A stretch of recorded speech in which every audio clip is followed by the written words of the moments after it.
Hey everyone, and welcome to another Ask Me Anything. For those of you who are new, we have two different ways that we do this. One way is we do topic focused sessions where we focus on a specific topic. Usually, we pick a chapter from a book because some people like to read and have questions about that chapter. Other people like to just show up and ask questions about that topic. Today, we are doing an Ask Me Anything. That means if you have, can I ask my question now? Yes, V, you're on. You can ask your question now. Quick reminder for those who are new, you have to be a subscriber for at least 10 minutes before you can ask questions in the chat. You can also ask questions in Telegram.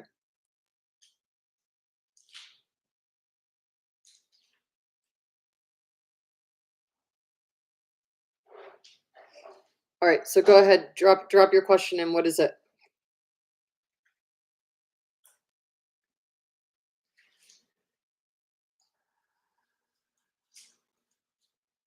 Here we go. Is it only me today? You're the first one asking questions, but I also did not tell anyone that there would be a live Q&A today. But this is recorded, so don't just ask. Don't ask anything you don't want to have up on here. If it's something that you only want the Molo9 community to know, ask in Telegram. I did not advertise today's live Q&A session because this week is a little bit hectic. So I did not want a bunch of people here. So go ahead. How to offer services for the first time without a few credentials to prove my worth. Okay, so this is what I've done. Anytime I've had to do something brand new, I do it either. Do you know what Rotary International is? It's an international nonprofit organization. There's a lot of business owners and executives that are part of Rotary International. When I want to do something for the first time, like I started designing pins, professional pins, lapel pins. I volunteered to do it for different Rotarians who needed that done, and then that's how I built up my track record. Obviously, you can only use that. Okay, yeah. So I would go to your local Rotary Club and say, "Hey, do you guys need any of this stuff done?" And then you offer to do it for them. That's one easy way. Keep in mind with Rotary, there are different clubs that are at different levels. So there are some clubs that are like,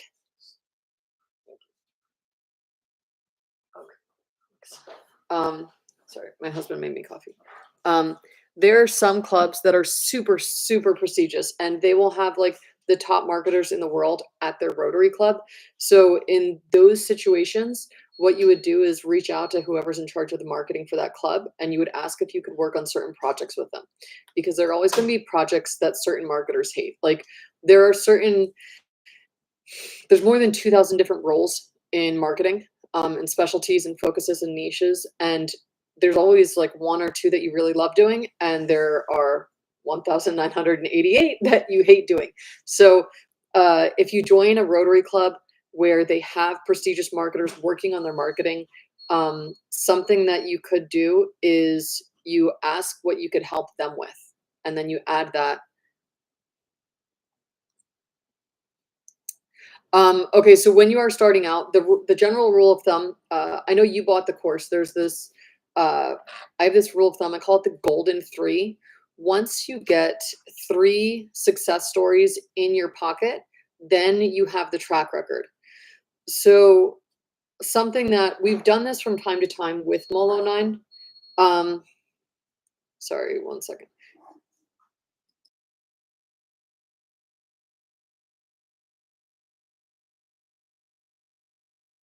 I don't know if you could hear it. There was an alert in the background. Anyways, something we've done from time to time with Molo9 is we've told people like, hey, you want to test out your funnel building skills? Build a funnel for Molo9, put your affiliate link in, drive traffic to Molo9. In the affiliate dashboard for Molo9, we have like top tier tracking so you could see conversions. So you can test out your marketing skills. A lot of affiliate programs don't have that, but we have this functionality in place. It costs a lot of money to get it to for all the licenses for that, but you guys can like you could literally create a webinar, drive it to Molo9, and then track the conversions of that webinar. And then you create a lead magnet or a funnel, and you track the conversions of each individual campaign that you create. And then you can take that and say, hey, I did this for this marketing software company. You also have with Rotary, you can do different projects with them. You have with different startups, I would be careful there. I had a lot of startups when I was free that wanted me to work on stuff for them, and then once they made a significant amount of income, they hired someone else to do what I had been doing, and they were like, well, because they didn't respect me because they didn't pay for me to do that work. So after that happened a few times, I was kind of just done with it. Um, what I found, I did an experiment once. I did some free work for a new startup, and then I did I charged another company like one of the highest hourly rates that there was. The company that paid me the super high hourly rate, every time we would meet, they were taking copious notes. And then they would go back to their team and their team would implement everything like to a T. And then there was another startup, I was meeting them for free, telling them pretty much the same thing.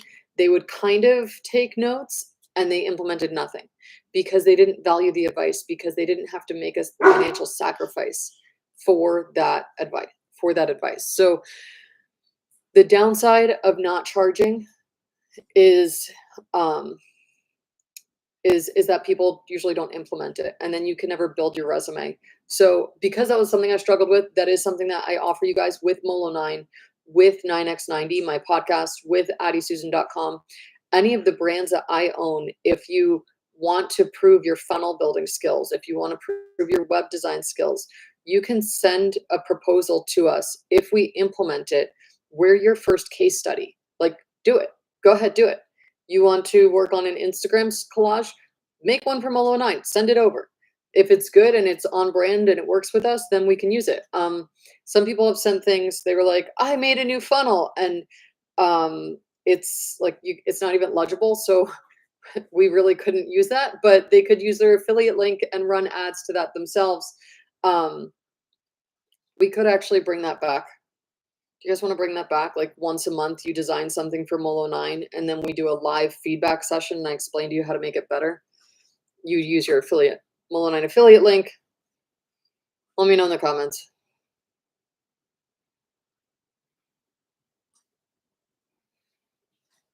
While I drink this coffee that's really watered down.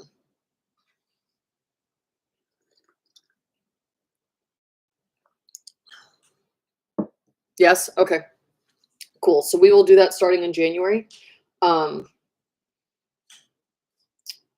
Let's see, how can we structure this? Because you guys are in the startup book club, and then we do this competition. What if, like, the first session of each month, we focus on a chapter in a book, and then the second chapter or the second live Q&A, we do the fast feedback, looking for in terms of web design. No, there's like 200 different things you could do. There's 200 different things. You can literally take a video. If you decide you want to make shorts for social media, you can take any video off of Molo9's channel. You can drop it into an app like Minvo. I'll type that right here.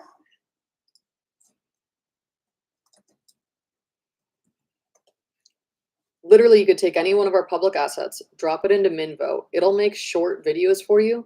You open up the transcript, you pick your own shorts, you edit them, you put them online with your affiliate link. You can send them to us. We can put them online, say designed by, and then a link. This is the biggest thing. You need a link to your website where people can easily book you.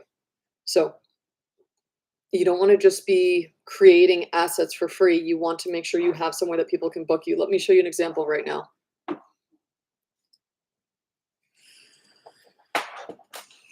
What is it?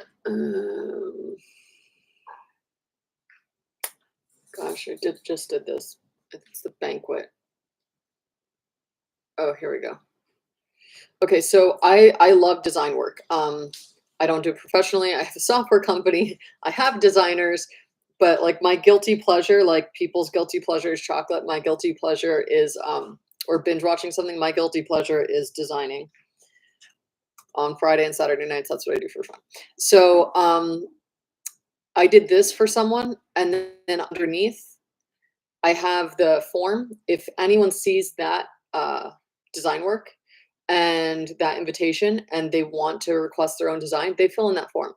And then obviously I do it in between my real work, but this is like if you were to design assets for Molo9, you would put like a QR code on it, or you'd put a link where people can go to hire you to do that same asset for them. So your marketing is your advertising. Like when you create assets for Molo9, you're showing people what you can do. Got it. So I need that first. I do believe in your skills because I'm the one training you. If I didn't believe that the Molo9 material that you're studying worked, I would not be selling it. So yes, I believe that if you study the Molo9 material, that you will become a great marketer. And if it does not make you a great marketer, I want you to show me what you're doing so I can help you make it better, because by making you a better marketer, yeah. Okay, so not to get like too philosophical, but I'm very passionate about training young marketers, because there are a lot of like marketing gets a very bad reputation. And the reason it gets a very bad reputation is because there are super, super, super dumb, incompetent marketers out there. And they're like, they sell their marketing services and they have no idea what they're doing. I remember one time I met someone who like claimed they were like the best social media marketer, and I was like super excited to look at their strategy. And it was like, okay, so yeah, like what are you doing to get like top of funnel leads from social media over to your clients' middle of the funnel and to their websites and landing pages and this and that? And they're like, oh no, I just post pictures on social media. And it was like happy donut day. And I was like, how does that get new clients for a law firm? They're like, no, it's just about them having posts on social media. And I was like, that is not social media marketing. Like the objective of social media marketing is supposed to make money, period. It either gets money from new customers or gets money from existing customers. Oh, yeah. So yeah, marketing's supposed to make money. So when you say I post to social media, you can post whatever you want. When you say I work in social media marketing, your posts that you put on social media should be making the company money. And if they're not, you're not a social media marketer. You're just someone posting to social media. Yeah. So the easiest way to see if your marketing skills can make money is to join affiliate programs and start with selling other people's things. It's very low risk because you'll see you either close sales or you don't. And then go from there, make your own product. All right, what other questions do you have?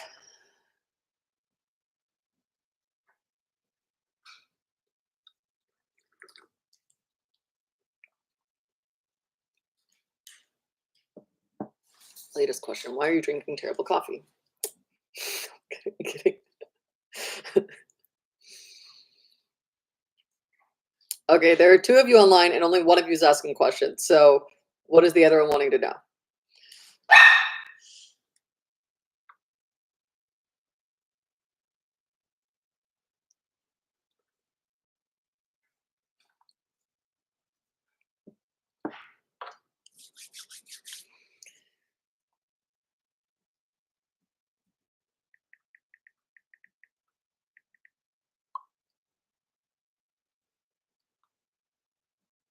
When is it time to outsource?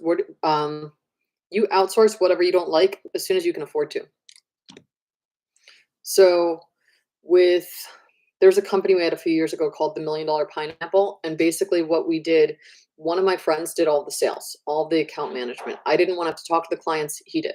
And then I did all the implementation on the back end. And then when we would get too much work to be able to implement, we would take money. We would take the money and hire people to do the things that I didn't like. And that's actually like when you're seeing this documentation in Molo 9, that's the documentation that I created for the freelancers. Like, I need you to build a website following this checklist. That's Molo 9. That's Molo 9's website outsourcing. Um, yeah. Most marketing agencies start out as one person.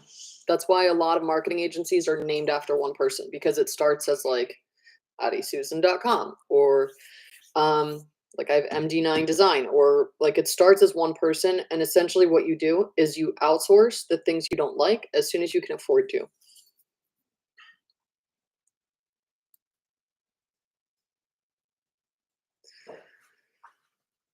Uh,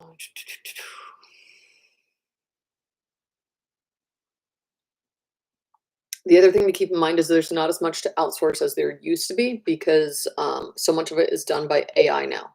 So I used to pay someone like, I don't know, $800 a month to do video editing. Chapter 5. Okay, I did not read chapter 5. I thought today we would do an Ask Me Anything, but yeah, give me a second.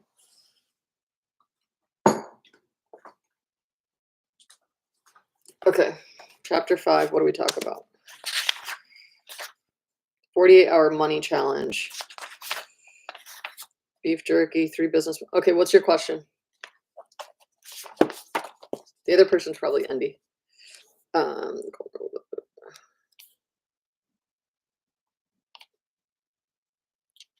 think this is absolutely accurate. The 48-hour money challenge. Oh, sorry. I've read hundreds of startup books, went to business school. I've worked with thousands of startups around the world. Yeah, I most of this I can read really quick and answer your question. So if you tell me what your question is, I can just like here the golden rule of validation where he says you have to get 3 customers in 40. I'll just spam you. Do not spam me over the holidays. Tell me what your question is, damn it. I have time right now. Okay. 48-hour money challenge. Absolutely do it. I highly agree with that. I always tell you in the proven path to profit, I say put up a beta page, tell people what you need, and then or tell people what you're selling. If no one signs up, then you know it's not a viable product. And then once people sign up, after like 100 people sign up, then send out that survey. You could do an automation. So as soon as they sign up, they fill out the survey and you figure out who's actually going to pay for it.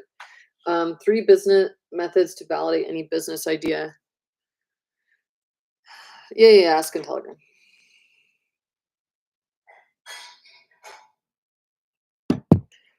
All right. Direct pre-selling. That's what I do. I think that's the easiest one. What's his next one? Your dream 10 list for pre-selling.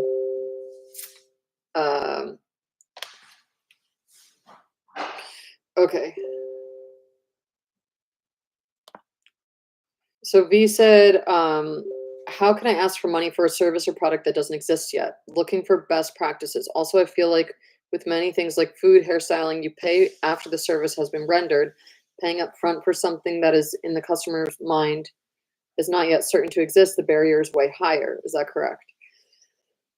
What is the difference between crowdfunding and just asking one-on-one for a payment? Okay, let me go through these one by one. Okay. How can I ask for money for a service or product that doesn't exist yet? So crowdfunding is really that's an easy one.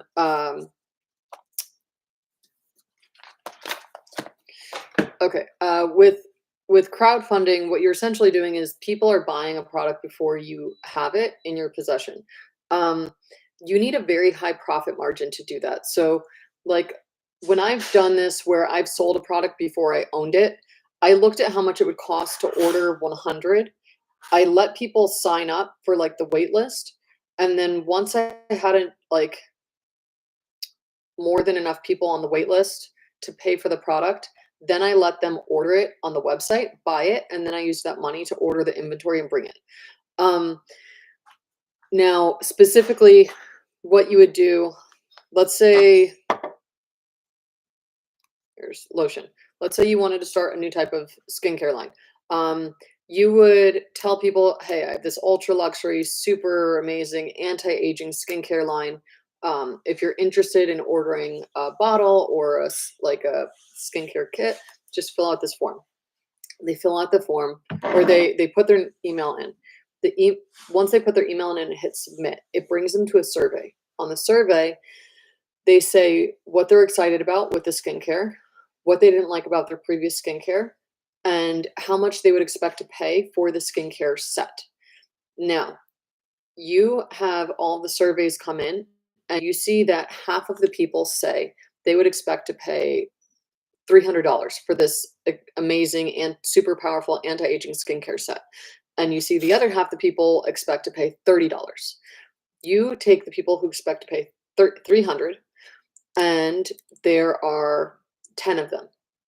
You need 12 people like this in order to actually fill out that survey, in order to have 8 to 10 actually purchase the item with you. Now, once you have 12 people who have filled out the survey, then you go over, you look at how much it costs to place the order, you negotiate those terms and conditions, you're waiting for the payment. You turn around to those 12 people that filled out the survey. You say, "Hey, we've launched it. Order here." Once they place their order, you take that money, you pay the supplier, it ships to you, and then you ship it to the client. That's exactly start to finish how you take a product and you pre-sell it. With a service, I have never seen, like, so for professional services, we work on retainer. When someone says, "I'm going to pay you at the end," I say, "I've never seen that work well, and I don't work well when I'm not paid up front." Sorry, I can't focus when I'm worried about whether or not you're gonna pay me. And someone who's worried about me doing great work isn't going to want me to be distracted from doing great work. Someone who laughs at that and is like, "Well, you'll just have to trust me," is not the type of person you wanna work with. It's a numbers game. 1 in 6 people have a mental illness that makes them basically like a horrible person to work with. You're not looking to work with everyone. You're looking to work with good people that you can trust, that are going to be fair in business. And there's a lot less of them than you realize when you first get started in the services space. Okay, so that's pre-selling for product and services. Um, let's see. For professional services, you pay a retainer. Um, For as crowdfunding versus one-on-one payment, when I launch something new, I tell people about it and I say, "Hey, you can go here to pre-order." Um, Kagan emphasizes the importance of communicating when the promised service will be delivered. Yes, yes, absolutely. Um, okay, so with SaaS and things that need development, you have an MVP that you can deliver by a certain date, and you if someone pay as soon as someone pays you, they trusted you. You don't want to break that trust, because trust is very easily lost and it takes a long time to get back. Um, I would communicate a clear date that is expected launch with buffer time and communicate that. I don't communicate that there's a buffer time. Okay, so when I tell someone this is the deadline, something will be ready by this date, I actually get the date I give them is 2 weeks after the date I give myself. So I have something that I'm working to have done by Friday. I told the person that I'm delivering it to that they'll have it by January 1st. The in the services space, as soon as you have money involved, and you don't realize this when you're not the business owner, um, when you're a small business owner, you really, really trust is like the one thing you can lose quickly, and it's very expensive to lose it. Okay, so next, you said I gathered from Noah's book uh, that the part of listening in the survey we use to find out pain points. He says to ask about those and how much the service would be worth. Is this valid or better to send second follow-up survey asking for the value? Two is better because option one is used to redefine the offer. Okay, let me see.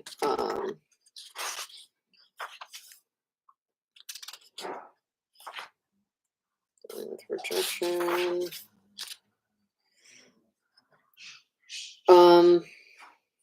Make this a no-brainer. Okay, landing pages.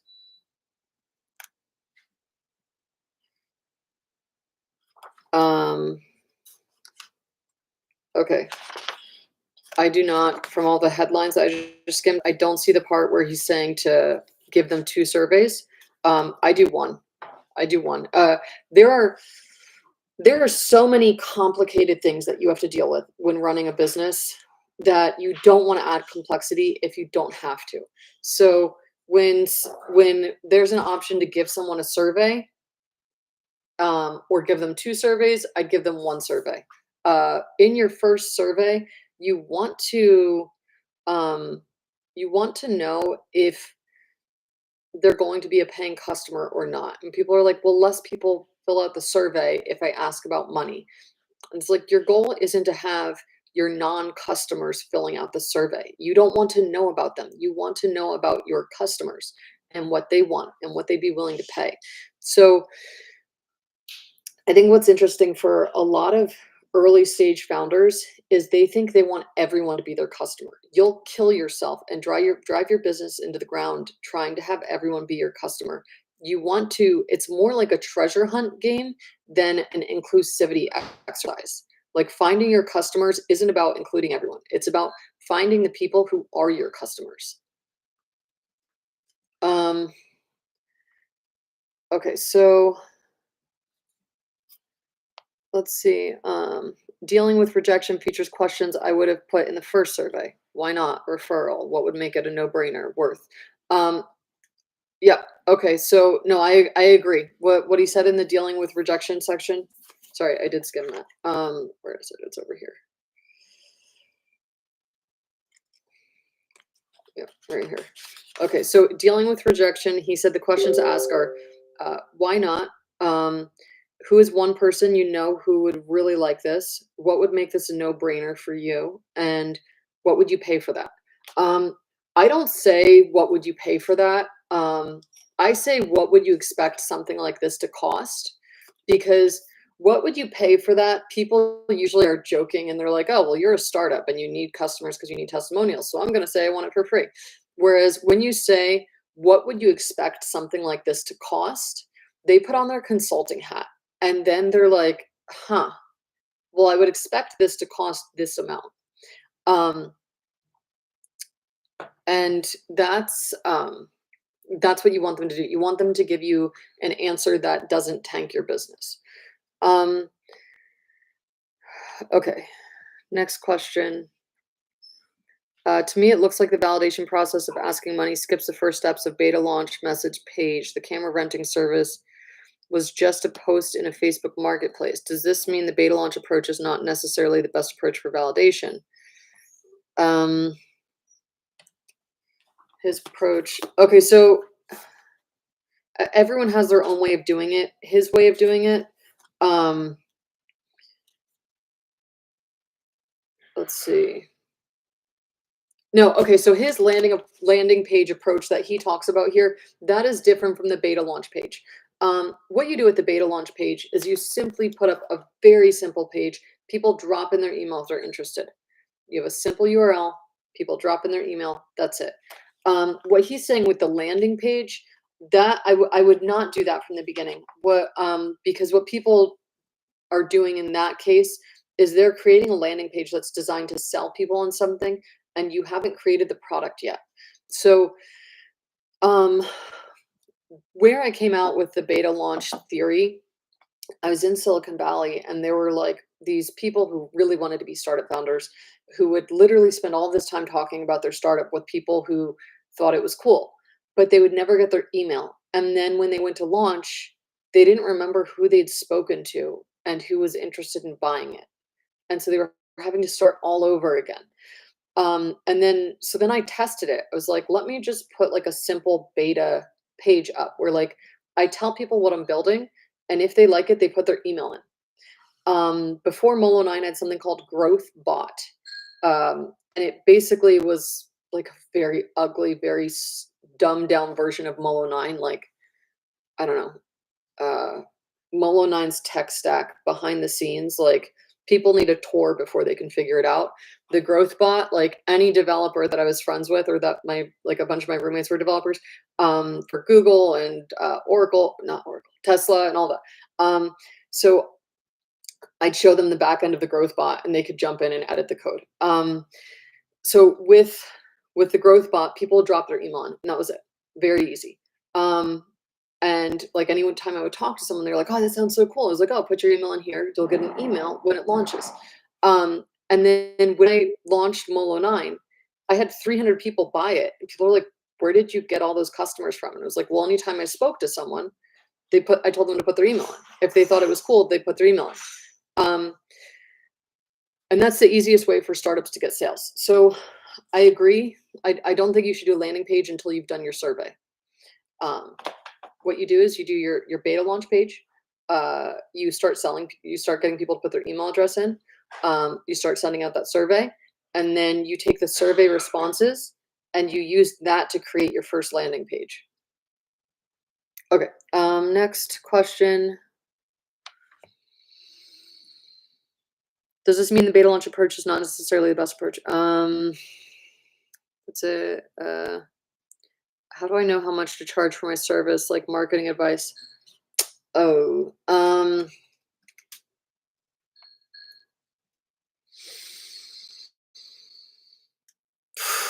have no idea how people price. Okay, so this is how my hourly rate came to be what it was, because people were like, I had friends who were doing similar projects in Madrid, and they were like, if you're open to it, I would sell your knowledge at an hourly rate of this. So that's what I started out with, was that hourly rate.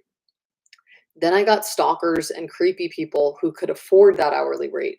So I had to increase it to a point where, because like they would book the call, I'd show up for the meeting, and then it was like a creepy person that I hated, that I wanted to avoid, had just paid for an hour of my time. So I was like trapped there. It was like, I have to increase my hourly rate to something where like only the people who specifically value my knowledge and insight and are going to use it to grow their business are willing to pay this amount. And anyone who's like a creepy troll would not, like they would not spend this much money to spend an hour with me. And that's how I ended up increasing my hourly rate to what it is.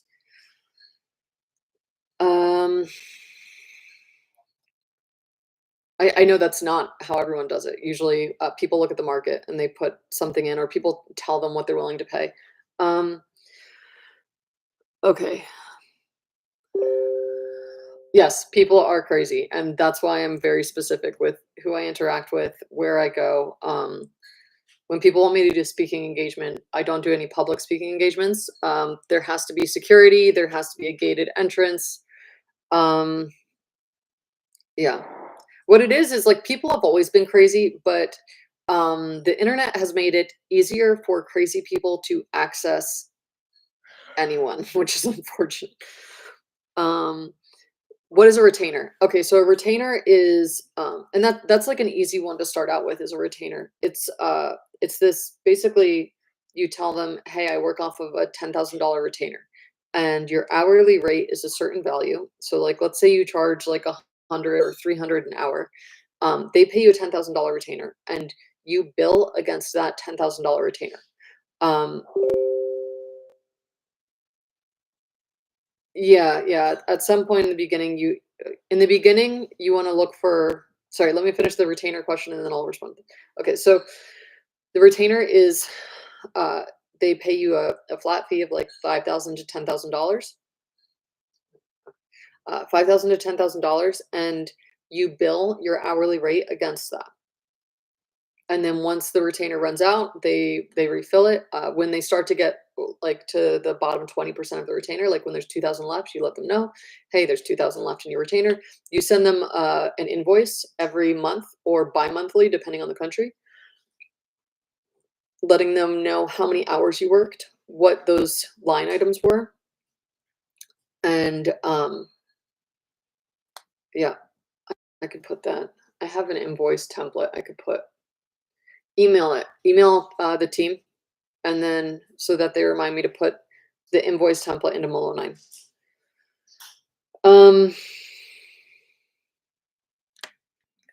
Okay. If you don't ask the potential customers how much is worth to them, when do I do that? You don't. Okay, so the wording is what's wrong. In the survey, you say, how much would you expect something like this to cost? That's how you ask them what the price should be. So you say to them, hey, I'm selling this. How much would you expect it to cost? And then they answer it that way. And then you reach out to them and you say, hey, I'm launching the service. We're taking your advice. We're selling it for this much, blah, blah, blah.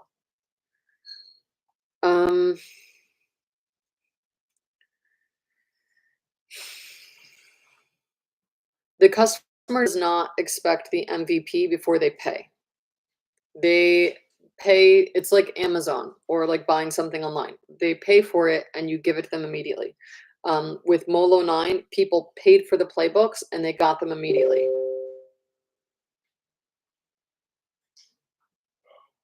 Yes, you do ask them how much they think this is worth in the first survey.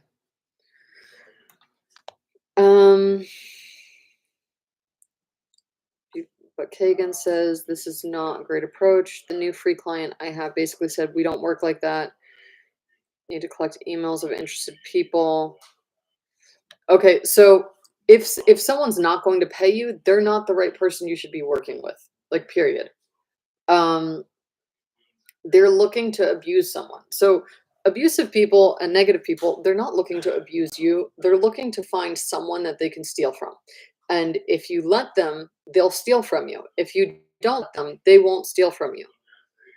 They might want, if they walk away, like a thief just walked away from stealing your time and energy. Like, you didn't lose anything.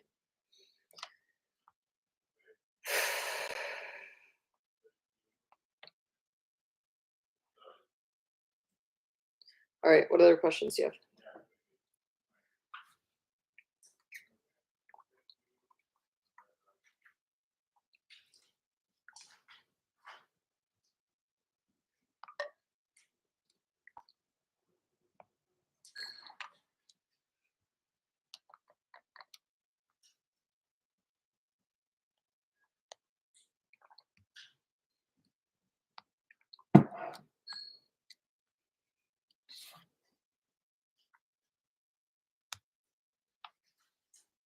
Any other questions?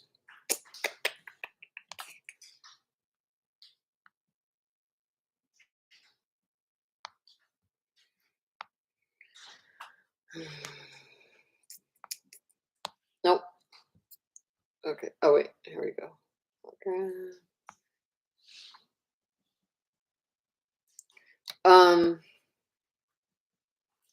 Okay, they absolutely do. The company I help out has made contracts and lots of legal stuff going on to verify their process from the government.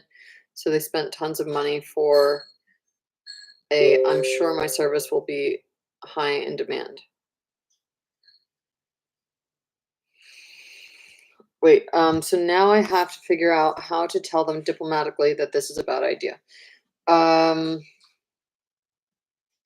do you mean you want to start over with them from scratch?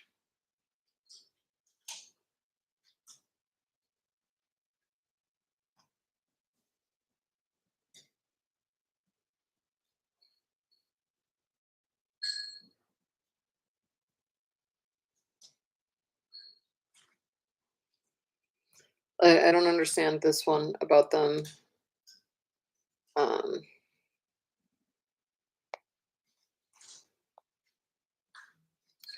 This one about them spending tons of money.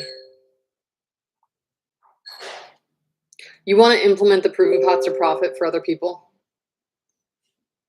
Is that what you want to do?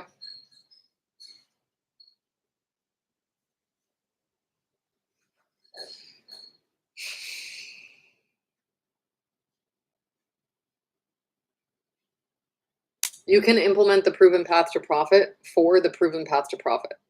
So you can literally go through the proven path to profit, document that you're an Molo9 affiliate and you're doing the proven path to profit on that course with your affiliate link. You take a video of you doing it, you share your journey with people, and you have your affiliate payments. You go through, do everything. Yeah, just start with branding. You start with whatever you know how to charge people and whatever you know how to package. So you have like an intro offer with different clients, and you start with what you know how to charge them and what you know how to speak about confidently. And typically what happens in marketing is you start with an intro project, and once you've completed one project for them and you've done like a good job, they'll ask you what else you know how to do. And that's when you say, well, I think that we could do this, this, and this. And you show them the other things that you could do for them. And then they'll say, great job. Now what can we do next? And that's kind of how you get the ball rolling. But you need to, for that to work, you need to start with something where they're paying you. You cannot start with something where they are not paying you. So either they pay you once you've met certain milestones, or they pay you a retainer up front, but they have to pay you in some way. To do that for free, anytime I've done work for free, people haven't, like, I haven't gotten a testimonial from it. I haven't even gotten a thank you. I haven't gotten credit. When people don't pay for your marketing work, they don't value it. Unless you're in a nonprofit where everyone donates their professional services. All right, I'm sitting down. We have 15 minutes left. You will see my backpack and notebook on the couch behind me. Okay. Okay. What other questions do you guys have? Oh, I told you exactly how to do the branding project, from what you deliver to them, when you deliver it, based on when they pay you, everything. So you have all of that in the branding masterclass.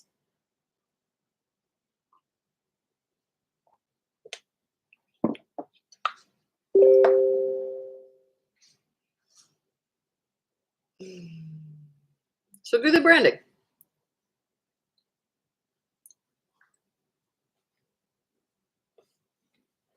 Yeah. V said, so I don't want to go back now on my promise to brand them. So do the branding project with them.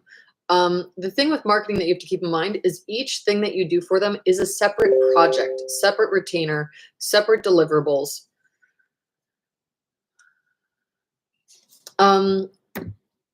So with the branding project, what I would say is you're going to design the brand for them, and they have to, you're doing it for free. I never do branding projects for free. That's one of the few that I don't do for free because it's hard to tie performance to that. Like an SEO project, you could do paid on performance. A branding project, it's like, did the logo work to get you more people? That's a very difficult one to track, even with digital marketing. And typically what happens is all of the other marketers working on the other customer acquisition channels take credit for the success of your new branding exercise. That's why that's one of the few that I never do for free. In the branding masterclass, I teach you exactly how to do the branding project though, and then upsell them to SEO. So what you could do is you follow that masterclass, you teach them branding, and then you upsell them to SEO as you're completing the branding project. Does that make sense?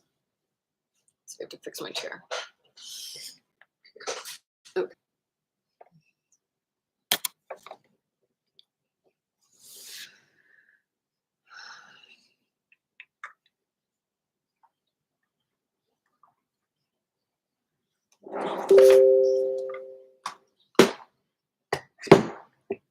Okay. Let me see if I can just share this quickly.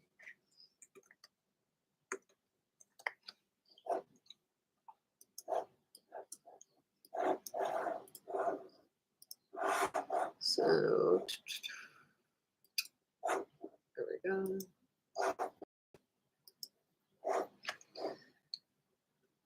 Oh, Okay, 1 second.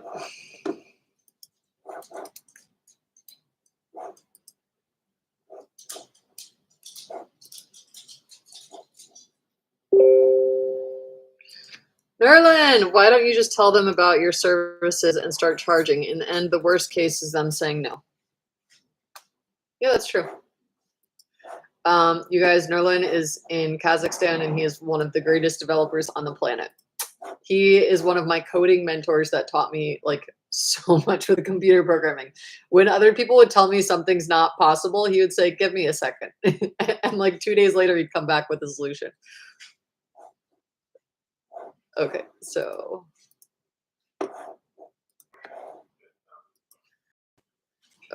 here we are.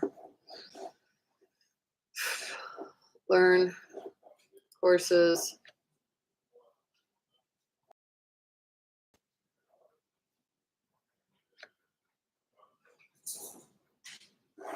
So ironically, I made the branding course have one of the most boring images.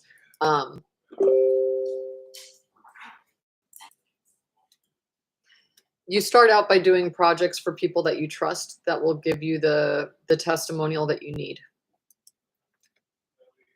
When I ask business owners that I know if I can do this service for them for free, and in exchange, they will be my case study and my success story. So they get the marketing project done for free, and they become the case study where I say, hey, I did this and I got them this result.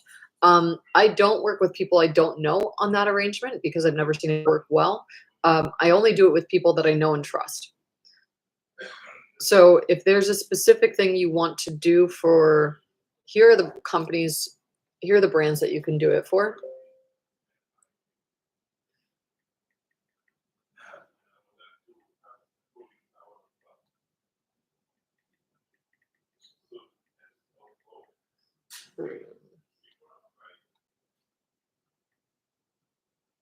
Okay, go ahead. Those are the four. Those are the four brands that I have right now. That if you want to design a new logo or a funnel or landing page, whatever, go for it.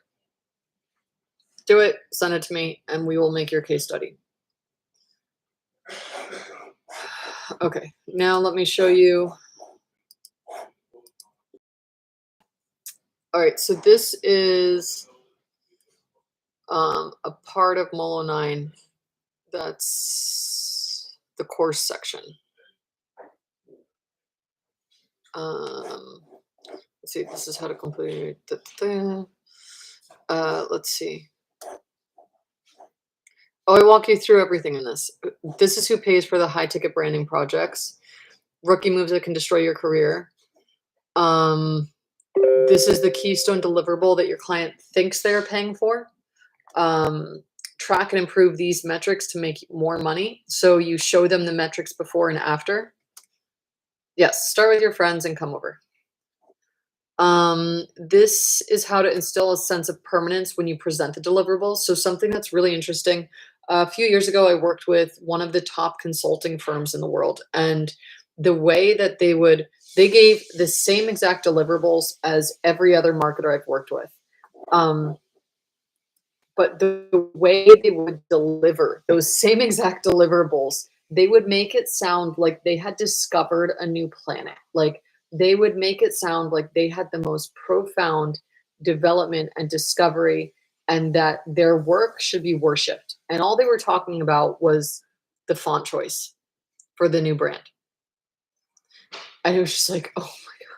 But the way they would present it as like this profound discovery, and this is why they selected it, and it has a story behind it, it made the client feel like they were getting the greatest, most brilliant brand identity. So there's a specific way to deliver your branding that makes people feel like, wow. I explain how to protect yourself when you're giving them the brand assets, so that you give them, the clients, the brand assets in a way that makes sure that they pay you. They don't say, oh, well, show me what you did, and then they never pay you. And then I walk you through exactly how to complete the branding project. All right. And then there's a bunch of client deliverable templates. Okay. That's in the branding masterclass. I'll share the link here.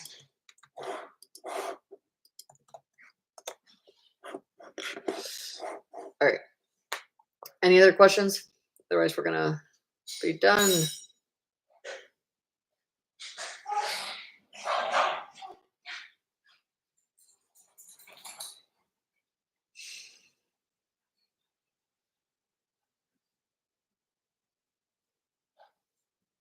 Nope. Okay, cool. Oh, one more. Educate the client on my choices. This reinforces the trust. They understand a bit about behind the scenes. Is that correct? Yeah, so you can show them, like sometimes when I design something, I'll say, these were the 3 options that we had to select from. And I put like 2 very ugly ducks next to the stunning final option. Let me see if I can pull up an example quickly. But keep in mind, they don't want to walk through every single decision with you. So you can like present like this is the final, and then you can show them like these are the ones that we had to choose from. But not every client wants that. So be prepared. Sometimes the client just wants you to hand them this and say, this is the best. This is the research I did. This is why. Other times they want you to walk them through all of the design choices you had. Let me see. Okay, yeah, I'll show you this really quick. So, new tab, new tab, open tab. Okay, share. Window.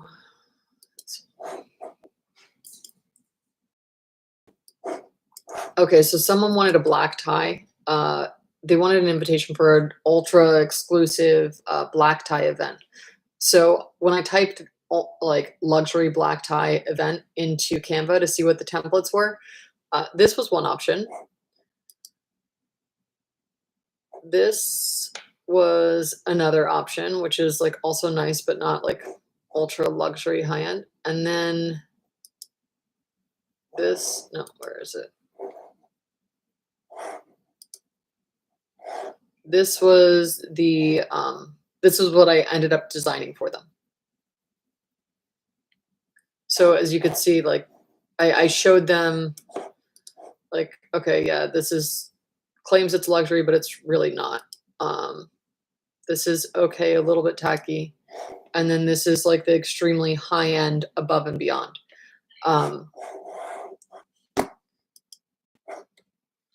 So you kind of, if you have like design choices like that, where you can show them like I did, these were what people said this is what was classified as being top tier, but this is actually what's top tier. And if your final version is like 10x above, then you show them, yeah, these were the different things that have been done, and this is what I did that's like 10x above.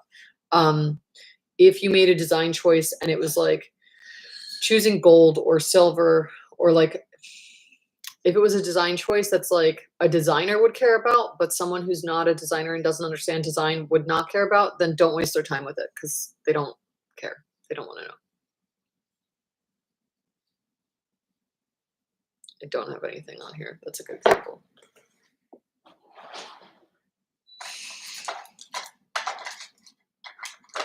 Oh, I have like these rotary pins. So,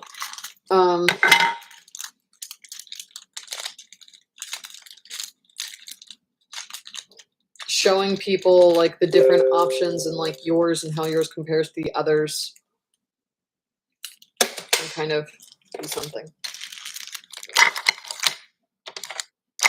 Yes. Okay. We're out. Enjoy, guys. And I will see you back online. V, you should definitely speak with Nerlin. He's super, super smart, very talented, very humble. My God, he's just super talented. Very, very cool guy. One of my favorite people. Enjoy, take care, and I will see you guys I think it's January 11th. I'll send the email out. It's the second Wednesday in January is when we resume. And we will restart with the book club and we will restart with the marketing contests. All right, bye.